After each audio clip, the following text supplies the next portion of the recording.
Une vaste affaire de deepfake pornographique secoue l'Allemagne. L'actrice Colleen Fernandez accuse son ex-mari de l'avoir violée virtuellement en créant de fausses vidéos. Des dizaines de milliers de personnes ont manifesté pour demander un renforcement de la réglementation. On voit tout cela avec Ndare Kalinglopi. Des applaudissements et des cris pour mettre la pression sur le gouvernement allemand. Ces manifestants réclament une législation sur les violences en ligne.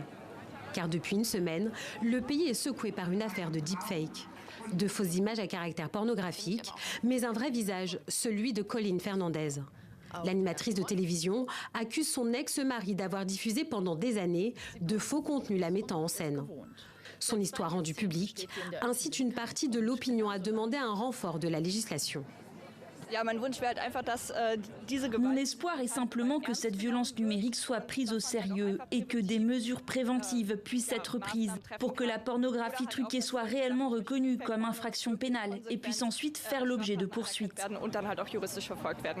Car en l'absence de loi spécifique, la justice allemande utilise les infractions existantes sur l'usurpation d'identité ou l'atteinte à la vie privée.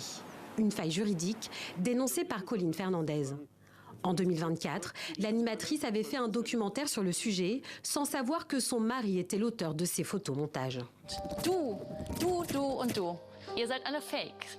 Deepfakes mit KI erstellte Videos, die täuschend echt aussehen. Les femmes sont majoritairement les victimes de ces faux contenus à caractère pornographique et humiliant. Alors dans le sillage de l'affaire Gisèle Pelicot, Friedrich Merz, le chancelier allemand, a été sommé d'apporter une réponse sur les violences numériques. Une réponse qui a provoqué la polémique.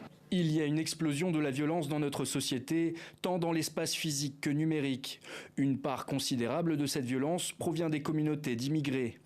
Une déclaration dénoncée par des associations féministes.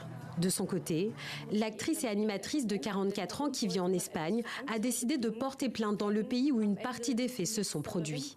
Colleen Fernandez estime que les droits des femmes y sont mieux protégés.